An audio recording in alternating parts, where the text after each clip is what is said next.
ओम जयंती मंगला काली भद्रकाली कपालिनी दुर्गा क्षमा शिवा धात्री स्वाहा स्वधा नमोस्तुते।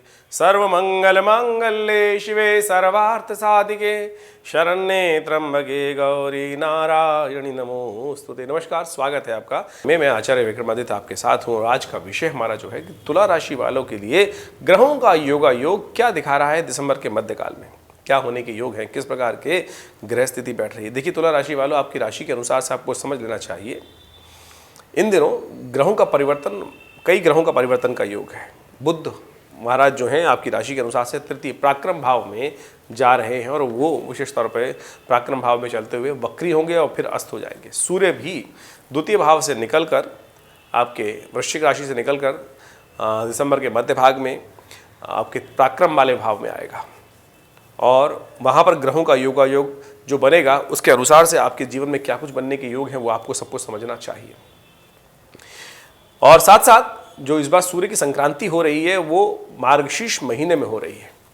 ज्योतिष के मुहूर्त विज्ञान के अनुसार से कहा जाता है कि मार्गशीर्ष के महीने में जब धनु की संक्रांति हो तो प्राकृतिक आपदाओं का योग बनता है और आने वाले समय के लिए, आने वाले वर्ष के लिए वो थोड़ा सा अच्छा योग नहीं बनता है। कई जगह इसमें अहिंसा के योग बनते हैं, अशांति के योग बनते हैं और कई बार दुर्भिक्ष के योग बन जाते हैं, वृष्टि कम होने के योग बन जाते हैं। तो इस सब का प्रभाव क्या होगा, आपके मनोमस्तिष्क में किस प्रकार से योग बनेंगे, वो सारे ग्रहों का परिवर्तन का प्रभाव हम आपके समक्ष उपस्थित करते हैं। सबसे पहले बात कर लेते हैं 11 दिसंबर की। तो 11 दिसंबर को ग्रह गणना दिखाती है सोमवार का अवसर और इस मासिक शिवरात्रि का योग चतुर्दशी उस दिन क्षय है और वृश्चिक में चंद्रमा का योग चल रहा है। ये चंद्रमा का योग विशेष तौर पर दिखा रहा है कि आपके लिए ग्रहों की गणना थोड़ा सा चंद्रमा वीक होने के कारण से मनोमस्तिष्क में कहीं ना कहीं कुछ भाव परेशान कर सकते हैं। तो ऐसे में थोड़ा सा अपने आप को सुदृढ़ करने का प्रयास करना चाहिए। ये सुदृढ़ता आपको कैसे प्राप्त होगी? माँ के आशीर्वाद से। खीर का भोग भगवान को लगाएं, खीर का विशेष तौर पर सेवन करें और भगवती के निमित्त आराधना करें। ये सब चीज़ कल्याण के योग बने। मास शिवरात्रि है, ऐसे में माँ भगवती पार्वती भगवान शिव का ध्यान करते हुए उनका अभिषेक करें और उन सब के उसके प्रसाद स्वरूप खीर का आप भोग लगाकर उसका सेवन करें। देखिए और अपनी माता जी का आशीर्वाद लेकर दिन का आरंभ करेंगे तो बहुत सुंदर रहेंगे। तो 2 दिन ग्रहों का योग इसी प्रकार का आपके लिए बन रहा है। तो दोनों दिन इसी बात का ध्यान रखते हुए अपने आप को जितना प्रबल करने का प्रयास करेंगे, मानसिक तौर पर अपने आप को प्रबल करने का प्रयास करेंगे, उतना सुंदर लाभ प्राप्ति के योग बन सकते हैं। आपकी राशि में साफ साफ दिखा रहे हैं। एक बात और ध्यान रखिएगा, इस दिन भद्रा है, सुबह 7:10 से लेकर शाम के 6:32 तक। तो नए कार्यों को आरंभ करने से, नए प्रोजेक्ट्स को हाथ में लेने से बचना चाहिए, अन्यथा विघ्न आने वाले समय में उन कार्यों को पूर्ण करने में विघ्नता आती दिखाई देगी आपको। 12 दिसंबर को भी ग्रहों का योग सिमिलर भाव में बना हुआ है, तो अपने आप को सुदृढ़ करने का आपको प्रयास करना चाहिए। इस दिन एक और विशेष योग बन रहा है जिसको कहा जाता है अमावस्या के साथ साथ भौमवती, मंगलवार की युक्ति अमावस्या जो है, भौमवती अमावस्या जिसे कहा जाता है कि ये आमतौर पर यदि आपको बार बार अपने पितृ जो हैं, जो दिवंगत आत्माएं वो सपनों में दिखाई देती हैं, या आप बहुत निष्ठा के साथ काम कर रहे हैं, बिल्कुल समस्त नियमों का पालन करते हुए कार्य कर रहे हैं, लेकिन फिर भी सफलता कहीं ना कहीं कष्ट दे रही है, मिल नहीं रही है, तड़पा रही है, तो समझ लीजिए कहीं ना कहीं पितरों का विघ्न हो सकता है, कहीं ना कहीं पितृ ऋण आपको परेशान कर सकता है। तो उन सब ऋणों से निवृत्ति करने का ये दिन बड़ा श्रेष्ठ है। तीर्थ पे जाकर वहाँ स्नान करें, फिर वहाँ तर्पण करें और विशेष तौर पे गायत्री का यज्ञ इत्यादि कर ब्राह्मणों को भोजन कराकर, ज़रूरतमंद लोगों को भोजन कराने से कहा जाता है समस्त प्रकार के पितरों ऋण से निवृत्ति के योग बन सकते हैं। तो इस तिथि का पूर्ण उत्तर उपयोग करने का प्रयास करना चाहिए। आश्रम पर हमने सुंदर व्यवस्था करी है, इस दिन गायत्री का यज्ञ भी रहेगा। आप सब लोग यदि इसका लाभ लेना चाहते हैं तो आप आश्रम पर संपर्क साध सकते हैं और अपने निमित्त, अपने पितरों के निमित्त गायत्री का यज्ञ सुंदर तरीके से और तर्पण इत्यादि की सुंदर व्यवस्था का लाभ ले सकते हैं। 13 दिसंबर को ग्रह गणना विशेष तौर पर दिखा रही है, बहुत महत्वपूर्ण परिवर्तन होगा। उस दिन बुध ग्रह भी वक्री होने जा रहे हैं और बुध आपके पराक्रम भाव में चल रहे हैं और ये विशेष तौर पर आपके लिए बड़ा महत्वपूर्ण रहेगा और कई कार्यों को पूर्ण करने के लिए, आगे बढ़ाने के लिए सही से स्थिति बनती दिखाई दे रही है। लेकिन अपने समय का सदुपयोग आपको करने का पूर्ण प्रयास करना चाहिए। समय को अपने लिए काम करने का प्रयास करें। बहुत सारे लोगों के चक्कर में कहीं जनसेवा के कार्य में बहुत ज़्यादा ना पड़े। बहुत सारे जनसेवा के कार्य आपके जिम्मे आ सकते हैं। कोई मित्र आपको कह सकता है, कोई मिलने वाला कह सकता है, भाई ये काम के लिए आ जा, मेरे पास आ जाओ, ऐसा कर दो। तो अपने समय को ऐसा बर्बाद ना करने के योग बनाएं, अन्यथा दिक्कत होने के योग बन सकते हैं। सावधान होकर काम करना आपको बहुत ज़रूरी रहेगा। शिव का ध्यान, शिव का पूजन समस्त प्रकार से मनोरथ को सिद्ध करने वाला रहेगा, तो इसका लाभ आपको लेने का प्रयास करना चाहिए।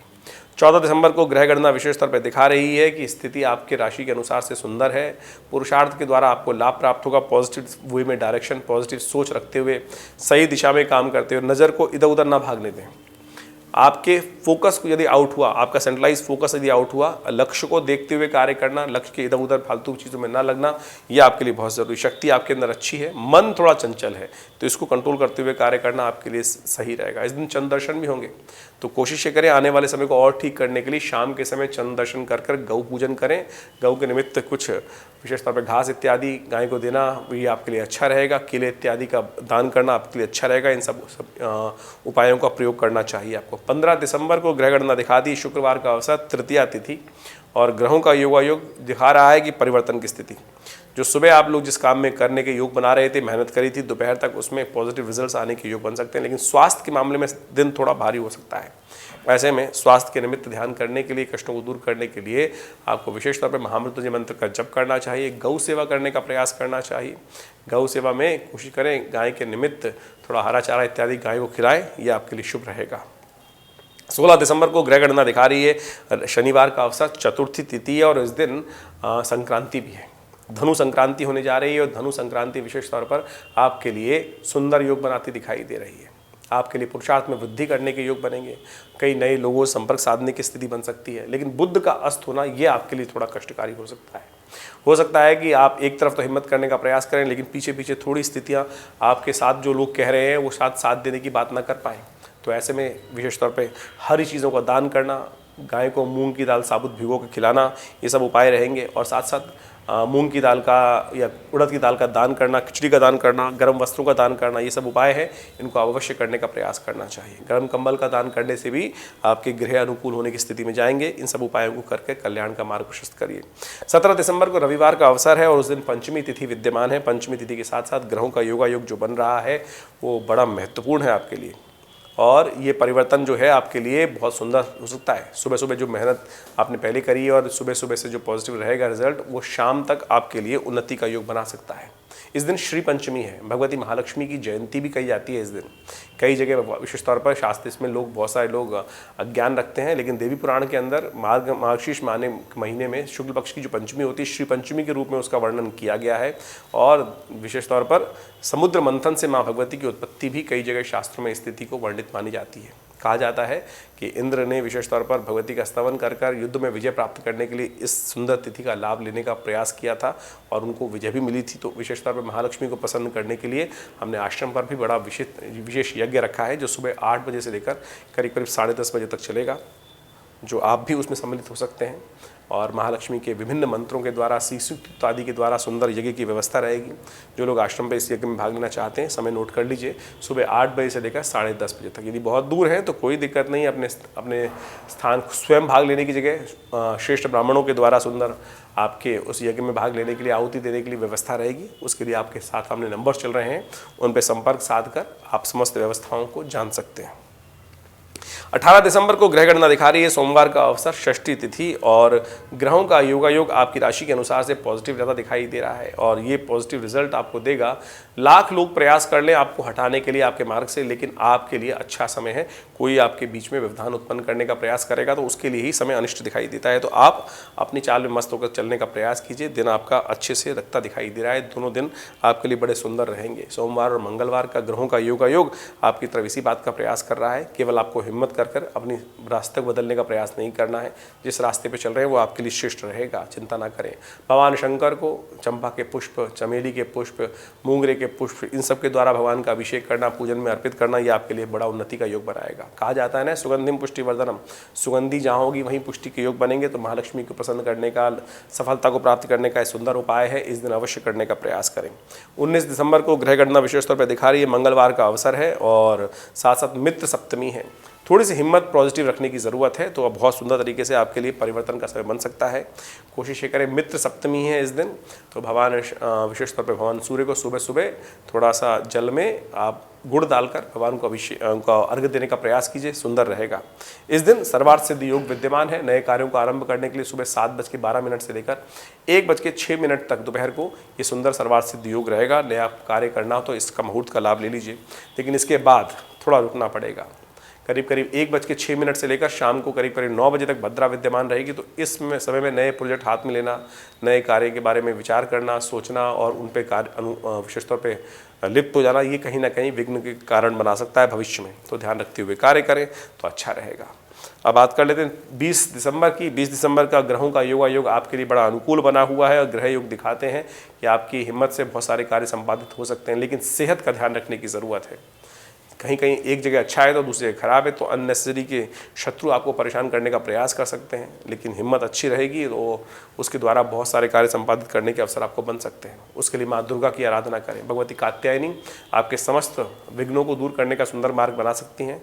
तो उनके लिए मंत्र है, या देवी सर्वभूतेषु मातृरूपेण संस्थिता नमस्तस्यै नमस्तस्यै नमस्तस्यै नमो नमः। मार्गशीर्ष के महीने में भगवती कात्यायनी की आराधना करने का शास्त्र में बड़ा अद्भुत नियम है और ब्रज क्षेत्र की अधिष्ठात्री देवी मानी गई हैं और कहा जाता है समर्थ मनोरथों को सिद्ध करने वाली भगवती हैं। तो मार्गशीर्ष महीने में इनका विशेष स्तवन कर इनकी विशेषतः में अष्टमी के दिन विशेष पूजा कर समस्त मनोरथ सिद्ध करने के आप योग बना सकते हैं। तो इस प्रकार से समस्त दिनों में कैसे कैसे ग्रहों के योग हैं और पंचांग के अनुसार से, शास्त्र विधि के अनुसार से कौन से उपाय करने श्रेष्ठ हैं, वो सारी बातें हम आपके समक्ष अपने इस चैनल के माध्यम से रखते ही हैं। आप आशा करते हैं उसका लाभ आपको सही रूप से मिले और बिना किसी प्रपंच के, बिना किसी कारण के बहुत सारे लोग उपायों के चक्कर में फंसे रहते हैं और हज़ारों लाखों रुपए खर्च करते रहते हैं। आमतौर पर ज्योतिष विज्ञान के माध्यम से लोग केवल अंगूठियाँ पहन के ही, नग धारण करके ही अपने समस्त कष्टों को दूर करने का योग बनाते हैं। देखिए, बिल्कुल ठीक मार्ग है, लेकिन क्या वो जो मिल रहे हैं आपको अंगूठी और नाग, जो नग इत्यादि, क्या वो उचित हैं या इतने लाखों रुपए खर्च कर हम इस चैनल के माध्यम से आपके साथ जुड़ते हैं और आपको शास्त्र के अनुसार से बिना किसी बहुत मेहनत के, बिना किसी खर्चे के जो उपाय हो सकते हैं वो करने की बात बताते हैं। इस बात को आपको अच्छे से समझ लेना चाहिए कि भगवान को प्रसन्न करने के लिए धन नहीं, केवल श्रद्धा और विश्वास और निष्ठा की आवश्यकता है और वही आप समर्पण करने का प्रयास करें। ज्योतिष विज्ञान के माध्यम से इन समस्त उपायों को जो हम आपको बताते हैं अवश्य समझें, करें। इसके बाद भी यदि कोई प्रश्न है तो चिंता ना करें, हम विवेकानंद योगाश्रम की तरफ से समस्त कार्यों को आपकी तरफ बताते ही रहते हैं। बहुत सारे कार्य चलते हैं, यज्ञ चलते हैं, अनुष्ठान चलते हैं, उसमें भी आप सम्मिलित हो सकते हैं। वो भी आपको समय समय पर सूचना देते रहते हैं। यदि कोई विशेष मंत्रणा करना चाहते हैं, बातचीत करना चाहते हैं, जन्मपत्री पर विचार विमर्श करना चाहते हैं, तो फ़ोन नंबर स्क्रीन पर चल रहे हैं, उन पर संपर्क साध कर समस्त शंकाओं का निवारण करने के लिए सुंदर व्यवस्थाएँ उपलब्ध हैं। उन पर संपर्क साध कर अपने मन की शंकाओं को दूर करें। धन्यवाद, नमस्कार।